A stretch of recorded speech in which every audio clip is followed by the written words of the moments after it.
How much time do you spend every day working on your dream?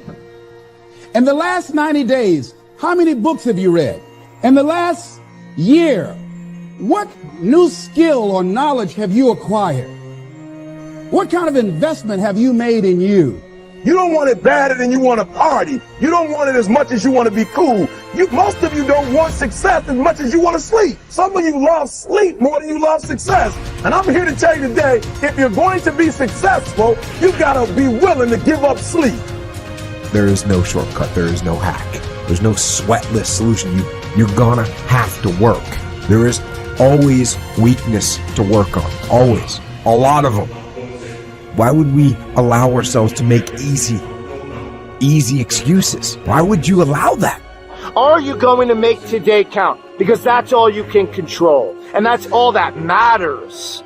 It doesn't matter where you start, guys. It doesn't matter what talents you're born with. It's about where you finish. And this race isn't over. It's not over. You could still come in first in the marathon.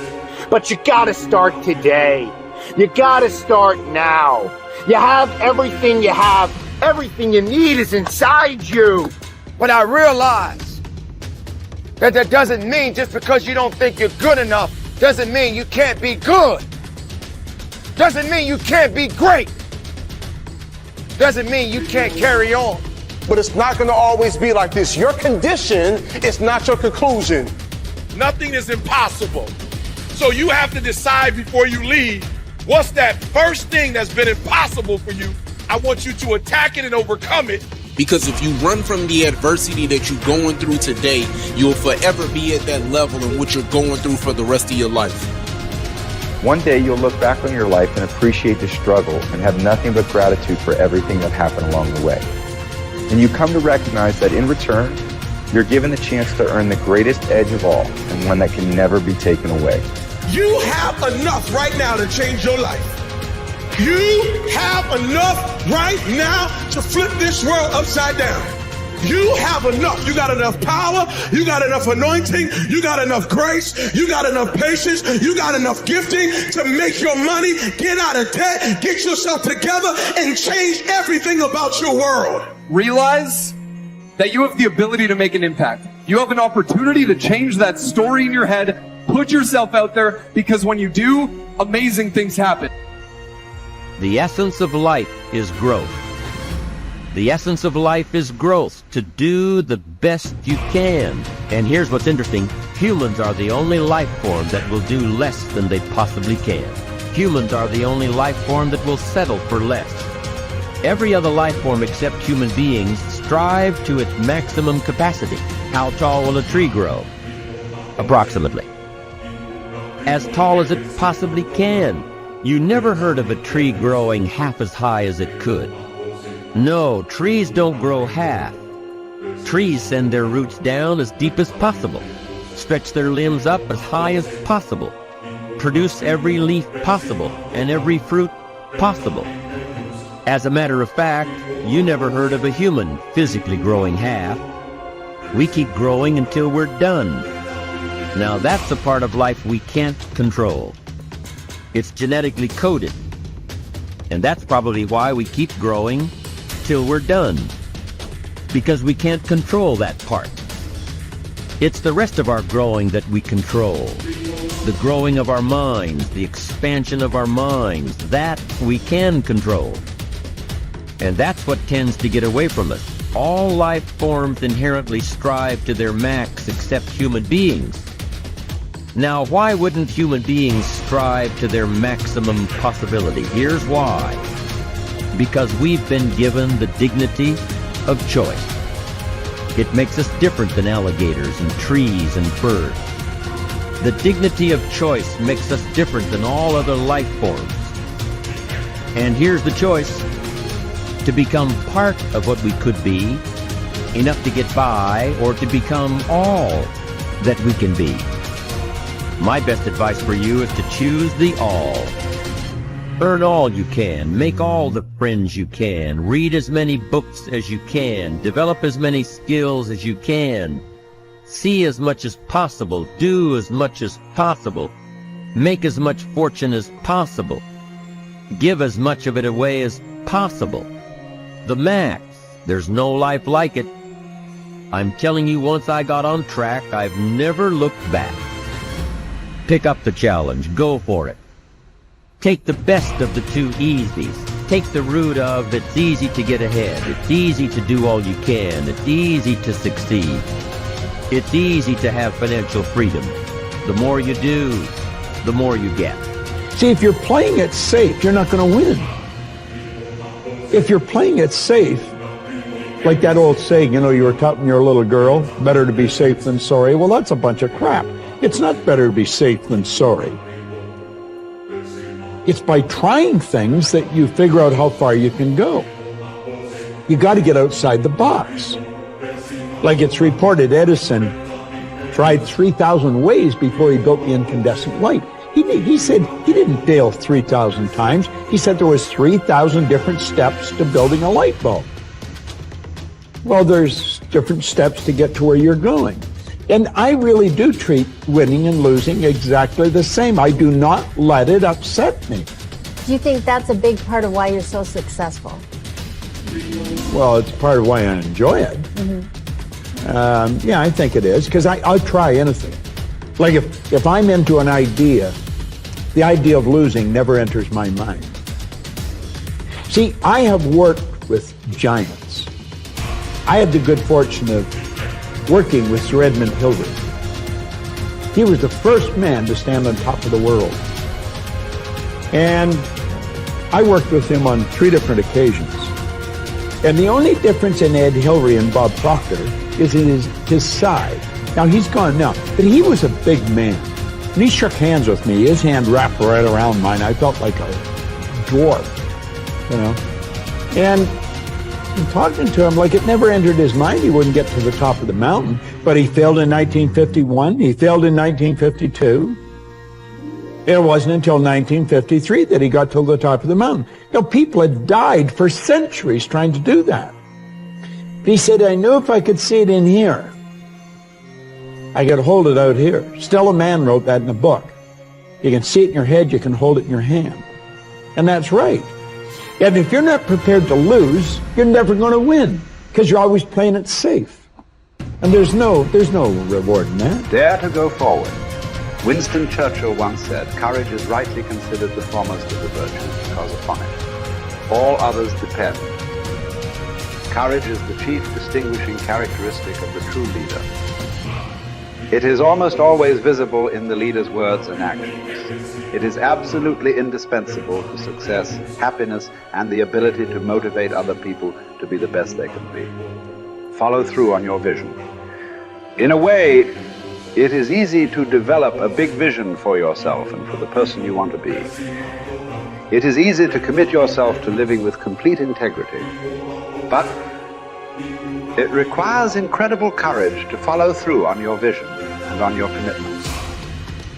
You see, as soon as you set a high goal or standard for yourself, you will run into all kinds of difficulties and setbacks. Refuse to compromise. You will be surrounded by temptations to compromise your values and your vision. You will feel an almost irresistible urge to get along by going along. Your desire to earn the respect and cooperation of others can easily lead to the abandonment of your principles. And here is where courage comes in. Stick to your principles. Courage combined with integrity is the foundation of character. The first form of courage is your ability to stick to your principles, to stand for what you believe in and to refuse to budge unless you feel right about the alternative.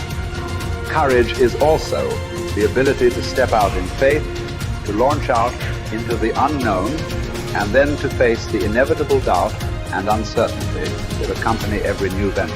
Avoid the comfort zone. Most people are seduced by the lure of the comfort zone. This can be likened to going out of a warm house on a cold, windy morning. The average person, when he feels the storm swirling outside his comfort zone, rushes back inside where it's nice and warm. But not the true leader. The true leader has the courage to step away from the familiar and comfortable and to face the unknown with no guarantees of success. It is this ability to boldly go where no man has gone before that distinguishes you as a leader from the average person. This is the example that you must set if you are to rise above the average. But I think one of the reasons why these people have this deep-seated anger and resentment is there's a bunch of people out there that have these lives that are deeply unsatisfying. Because I think there are so many people that are working all day long doing something that is deeply unsatisfying and almost painful. Yeah, it's soul killing. Soul killing. Yeah. They're stuck in traffic all day, and then they're stuck in a cubicle after that. They relish the time to take a in the bathroom and look at their phone. I mean, they literally do that. That's a highlight of someone's day. They get in traffic on the way home. They get home after that, they're watching television, and they're... You ever notice that some people seem to want to hang on to stuff that is bothering them? They're forever talking about it. They don't want to let it go. They've had a failure at something and it's dwelling. I can't get over it. They just can't get over it. Or somebody said something nasty to them. They don't want to let it go. Do you know what we should do?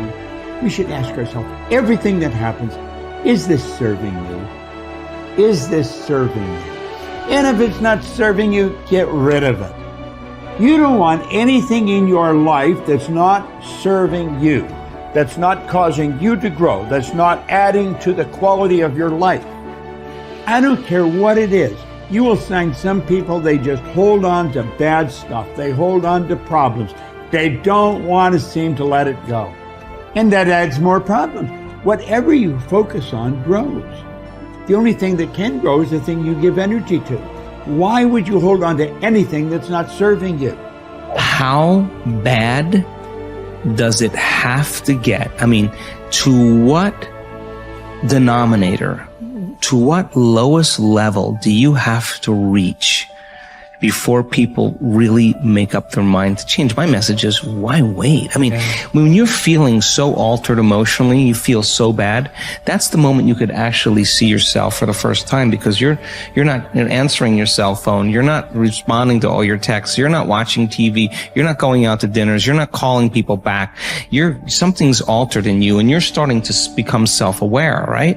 I dare you to analyze yourself first, your company first, your character, your behavior, your work ethics. I dare you to analyze it and see if there's any change you can make. See, you cannot manage time, but you can manage activity. You can manage your activities. Make certain that what you're doing really makes a difference.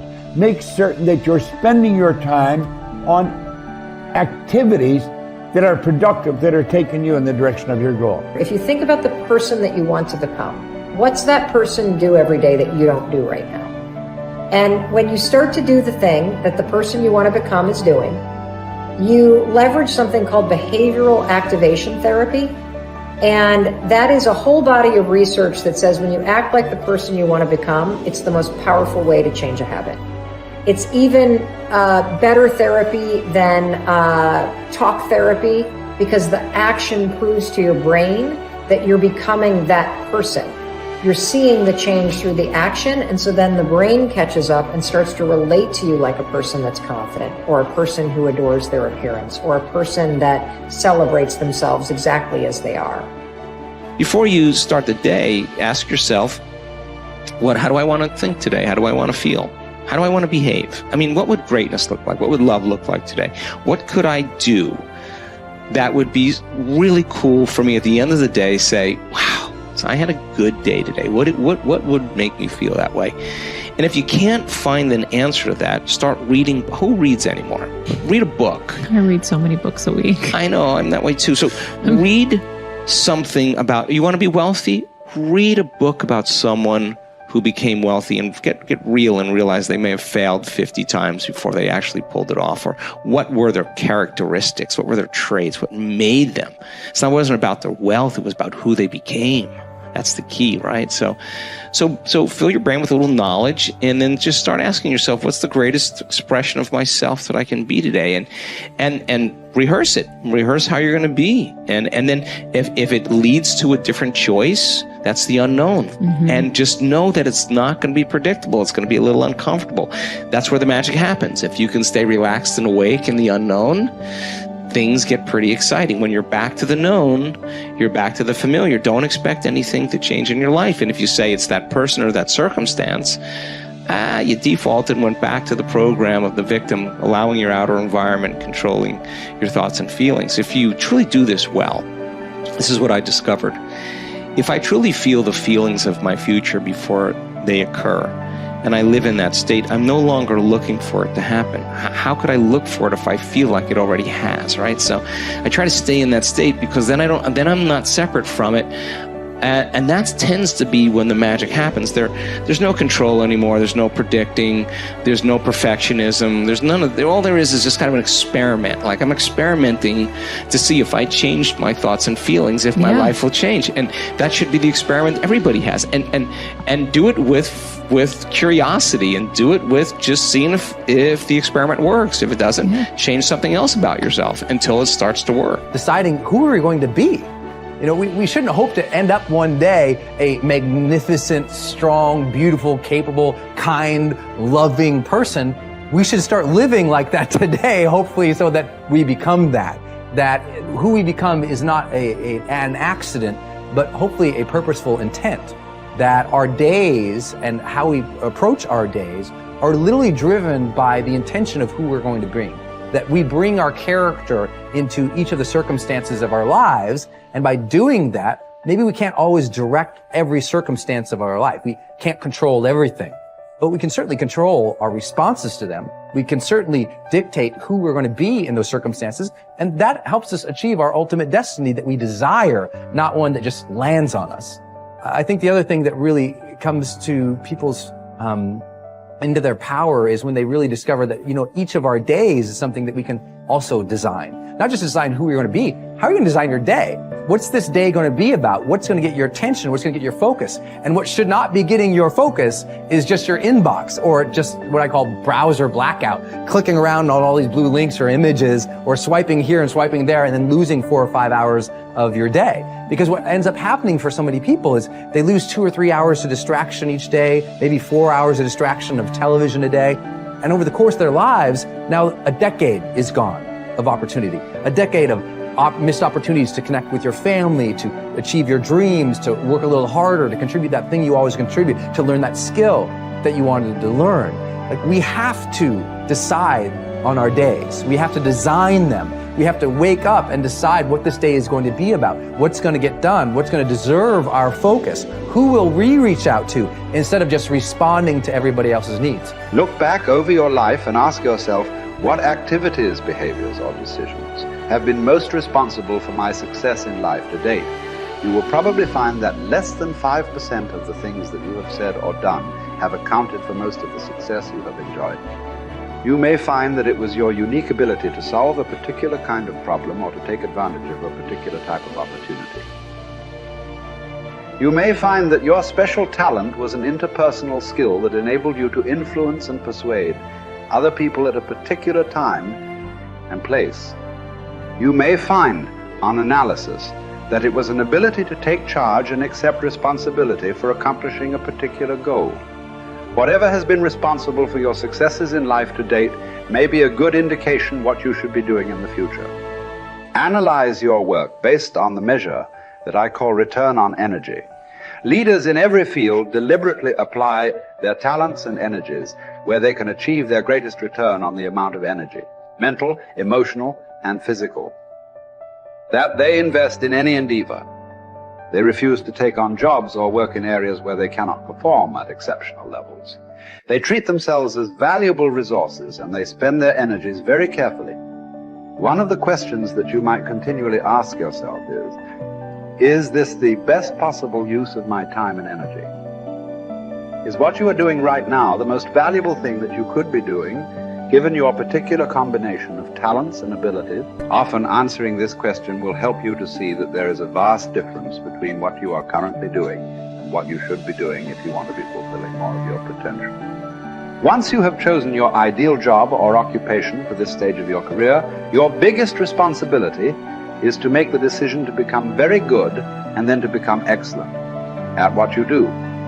In a lengthy study on successful Americans, the Gallup organization discovered that expertise, or being recognized by your peers as one of the very best in your field, was one of the essential ingredients for success in American life.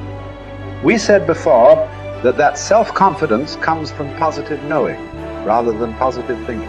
It is only when you know that you are outstanding in your chosen field that you really feel terrific about yourself, and that you enjoy high levels of self-confidence. Men and women who are good at what they do and who know that they are good at what they do are very different from those who are only average. They walk and talk and dress and behave differently. They have an attitude of assurance and certainty about themselves that causes them to stand out in any group. They have a deep down sense of self-worth and self-confidence that is evident to everyone around them. The quality of a person's life is in direct proportion to their commitment to excellence, no matter what their chosen field. I'm really on the side of the person that wants to do something positive with their life, to make their own life better, because I think that's where you should start. You should start by maximizing the quality of your own life. That's not a selfish thing, or if it is, it's the right kind of selfishness. And that you should figure out how to do that in a way that's of benefit to your friends and your family and your community, and you should take that deadly seriously. And the reason you should do that is because that just makes life better for everyone.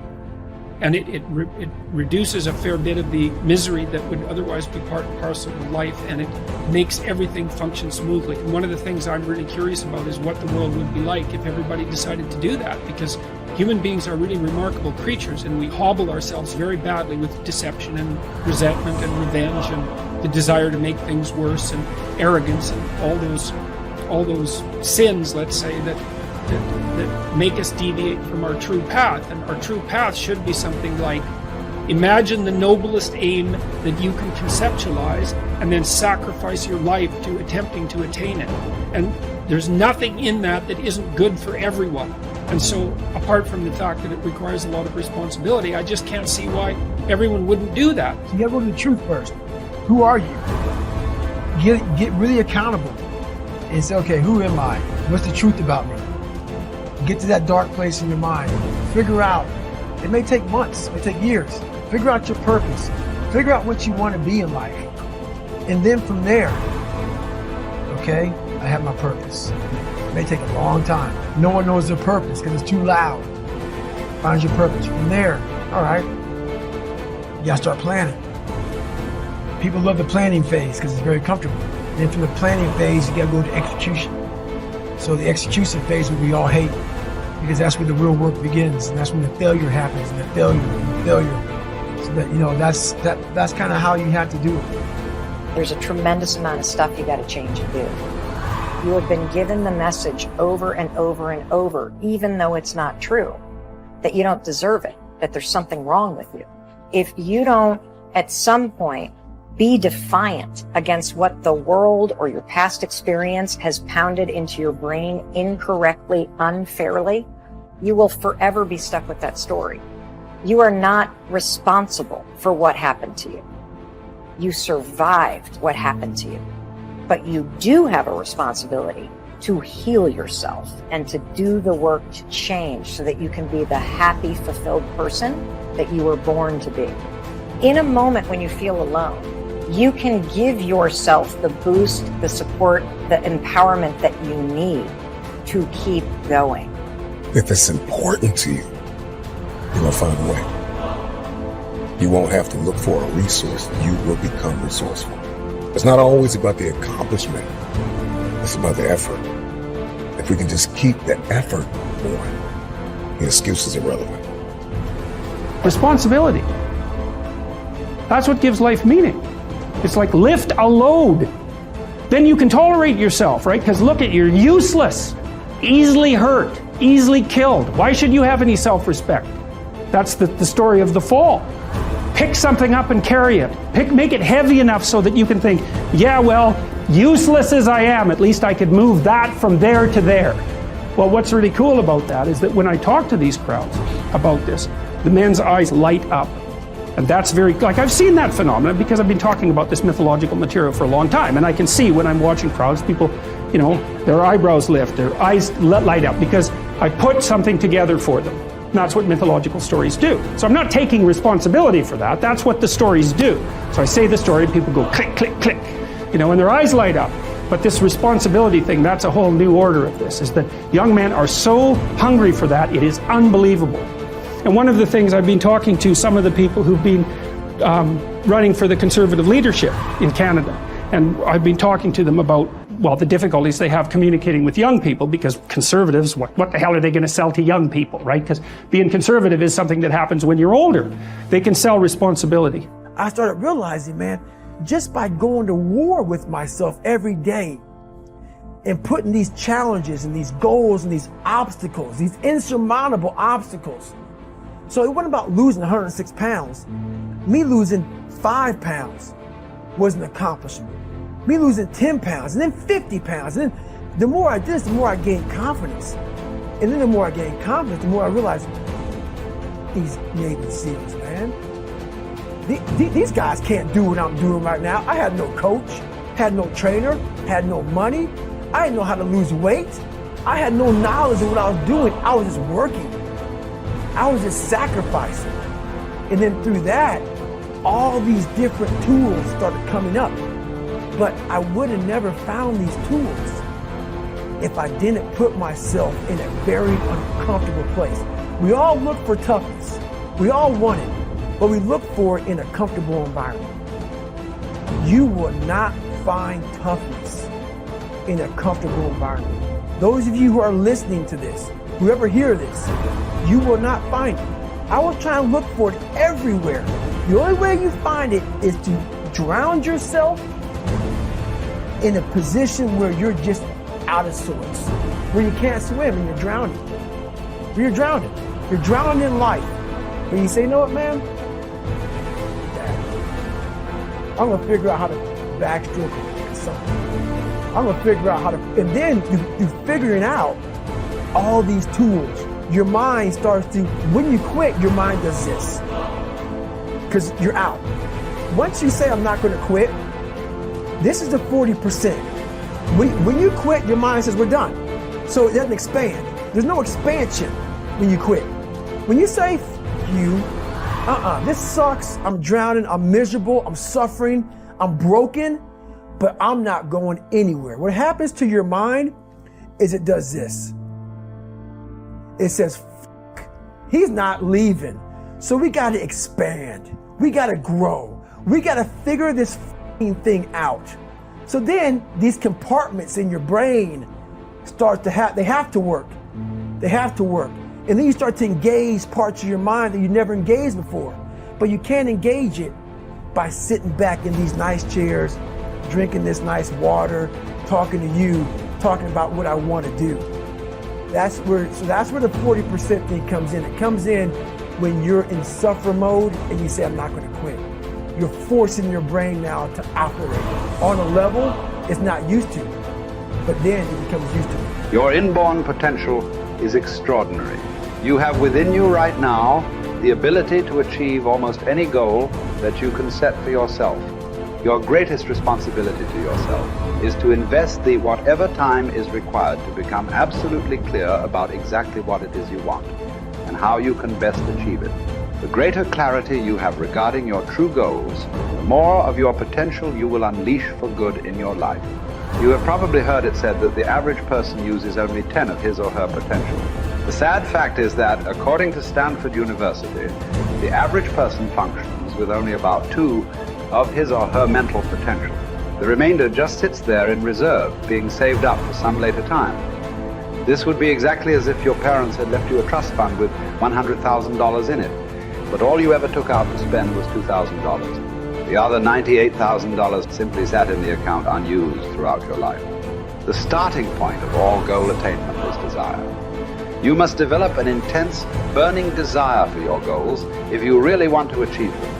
It is only when your desire becomes intense enough that you will have the energy and the internal drive to overcome all the obstacles that will arise.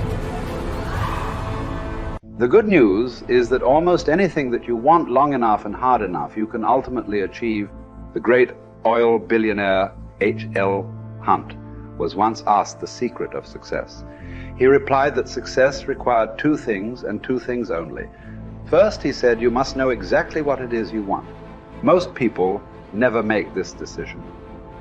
Second, He said, you must determine the price that you will have to pay to achieve it, and then get busy paying that price.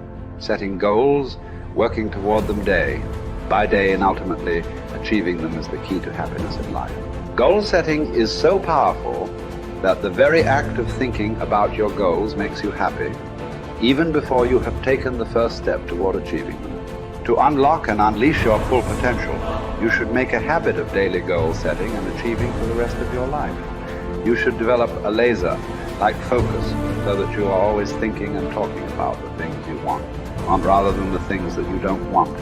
You must resolve from this moment on to be a goal-seeking organism, like a guided missile or a home pigeon, moving unerringly toward the things that are important to you. There is no greater guarantee of a long, happy, healthy, and prosperous life than for you to be continually working on being, having, and achieving more and more of the things you really want.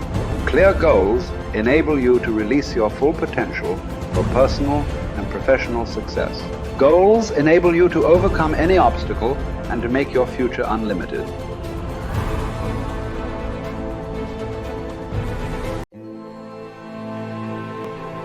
You say to someone, why are you feeling this way? What's wrong with you today? And they say, I am this way because of that person, because of that circumstance. What they're really saying is, that person or circumstance is actually controlling my feelings and controlling my thoughts. Well, anything that's controlling my feelings and my thoughts, I'm victim to, right? So it makes sense then that when things are good, you feel good, and when things are bad, you feel bad, right? So when you start changing the way you think and feel, and it starts producing outcomes in your life, you're going to believe you're the creator of your life and less of the victim of your life. And the hardest part about all of this is just making the time to do it. If you're not even peaceful, there is nothing in your life that you can do in a worthwhile way. To be peaceful essentially means this, that you're not messing your mind. To be peaceful means that your system is at ease. You know how to conduct your mind, you know how to conduct your emotions, your body and your energies. You are peaceful. If you change the picture in your mind, you change the chemistry, you change the fate. So I'll give an example. If I have a picture of love in my mind, the brain releases complementary chemistry, dopamine, pleasure, oxytocin, bond with your loved one, growth hormone, which does exactly what it says. It enhances your growth, and that's why when people fall in love, the chemistry of the brain going into the blood, the culture medium, enhances vitality. People glow when they fall in love. People are healthy when they fall in love. That's just not an accident. It's the chemistry of your culture medium. But now I say, but wait, what if I have a picture of fear? I go, oh, well, love chemistry doesn't come out when fear is in the picture. The brain releases stress hormones and factors that affect the immune system and growth of the system. And I go, oh my goodness. I say, why is it relevant? Changing my thought changes my chemistry. The chemistry adjusts my biology. So if I can control my thoughts, I can control the chemistry, and therefore I control the biology. So all possibilities already exist. You don't have to create the possibility. In fact, all you have to do is become aware that it exists. The moment you do that, you're changing the thought and you're producing a different frequency. Now, if the person is astute enough to feel the frequency of the thought in the quantum and not wait for the experience to happen, but the thought of abundance would produce the feeling of abundance. Tell guilt, shame, the past, I've changed my mind. I'm not living condemned. Listening to the accusing voices, I'm forgiven, I'm redeemed, restored, my future is bright. Tell lack, struggle, not having enough, I've changed my mind. That is not my destiny. I will lend and not borrow. What I touch will prosper and succeed. Abundance, overflow, increase is coming my way. Train your mind. Train your mind not to focus on the problem and make it bigger, but focus on the solution to solve it. Stay positive, stay focused, and most importantly, stay strong. The way we've been using our thoughts are not necessarily productive. As a matter of fact, sometimes our investments of our thoughts are actually counterproductive because our thoughts create a reality that we then have to overcome. So basically it says that we must start to become aware of our thoughts. And why is this important? Because thoughts represent units of energy. Every time you have a thought, you use energy. Why this becomes relevant is, if I give you a checkbook for your bank account, you don't go down the street and just write checks to people like, oh, hey, you're a nice looking guy. Here's $10 for you. And, oh, here, little girl, go out and buy yourself a little car. Here's $1,000 for you. And you don't give away your money. Why? Because giving away your money is giving away your life. So basically, you become very frugal when you have a checkbook in your hand. Now, what I'm trying to tell you is this. You have an energy budget in your body. The energy is what keeps you alive. When you start using energy and writing checks where you get no return from your energy, then it's exactly the same as writing checks out of your bank checkbook and giving away your cash. So why this becomes important is the biology of belief reveals how our thoughts create our reality. And if you start investing in thoughts that are counterproductive, thoughts like fear, or what am I going to do, and how am I going to escape this problem, or how's this going to go wrong, and all these other kinds of thoughts that are negative kinds of thoughts, then realize this. You are actually not just using your energy for having these thoughts, but these thoughts are also what come into your reality. What you focus on with your thoughts, your brain will manifest as reality. James from Harvard said, believe, and your belief will create the fact. All things are possible if you believe. Well, you know, I studied for a long time. I started to study this book, Think and Grow Rich. And he talks about belief in here. He says, you're not ready for what you want until you believe you can get it. I found that the only two sources of reference we could go to find out anything about ourselves is science and religion. They all say you've got to believe. So I got figured out, how do you believe? How do you change a belief? Interesting subject, because I'm going to tell you something. Your results are nothing but the manifestation of your belief system. Well, our belief system, now listen carefully, is based upon our evaluation of something. And frequently when we reevaluate a situation, our belief about that situation will change. Let me repeat that. Our belief system is based upon our evaluation of something. Frequently, if we reevaluate a situation, our belief about it will change. I began reevaluating who I was. I started to study. I never stopped studying. And I found as I reevaluated, I had a much higher opinion of myself. I found out things about me that I would have never believed if you had told me. The power that's locked up within us, the marvelous system we've got. Do you know the blood circulates through your veins every 33 seconds, through hundreds of miles of passageway? Bang, just like that, clears all the food in and all the garbage out. Stop and think of the central nervous system. It's the most complex electrical system in the world. And you've got it. Think of your brain, an electronic switching station like that. You can change the vibration of yourself and everything around you. You have awesome powers. And it's all based on what you believe about you. Nothing is so embarrassing as watching someone do something that you said could not be done. People who embrace possibility thinking are capable of accomplishing tasks that seem impossible because they believe in solutions. When you believe you can do something difficult and you succeed, many doors open for you. Big thinkers are specialists in creating positive, forward-looking, optimistic pictures in their own minds and in the minds of others. If you embrace possibility thinking, your dreams will go from molehill to mountain size, and because you believe in possibilities, you put yourself in position to achieve them. The winners in life think constantly in terms of I can, I will, and I am. Losers, on the other hand, concentrate their waking thoughts on what they should have done or what they don't do. If you believe you can't do something, then it doesn't matter how hard you try, because you've already lost. If you believe you can do something, you have already won much of the battle. The first step in becoming a possibility thinker is to stop yourself from searching for and dwelling on what's wrong with any given situation. Sports psychologist Bob Rotella recounts, I tell people, if you don't want to get into positive thinking, that's okay. Just eliminate all the negative thoughts from your mind. Whatever's left will be fine. If possibility thinking is new to you, you're going to have to give yourself a lot of coaching to eliminate some of the negative self-talk you may hear in your head. When you automatically start listing all the things that can go wrong or all the reasons something can't be done, stop yourself and say, don't go there. Then ask what's right about this. That will help to get you started.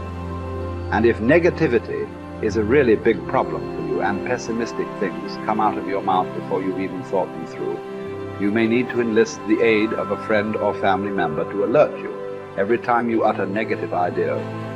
One of the best ways to cultivate a possibility mindset is to prompt yourself to dream one size bigger than you normally do. Let's face it, most people dream too small. They don't think big enough. Henry Curtis advises, make your plans as fantastic as you like, because 25 years from now they will seem mediocre. Make your plans 10 times as great as you first planned, and 25 years from now you will wonder why you did not make them 50 times as great. If you push yourself to dream more expansively, to imagine your organization one size bigger, to make your goals at least a step beyond what makes you comfortable, you will be forced to grow. And it will set you up to believe in greater possibilities. Most people want their lives to keep improving, yet they value peace and stability at the same time. People often forget that you can't improve and still stay the same. Growth means change. Change requires challenging the status quo. If you want greater possibilities, you can't settle for what you have now. When you become a possibility thinker, you will face many people who will want you to give up your dreams and embrace the status quo. Achievers refuse to accept the status quo.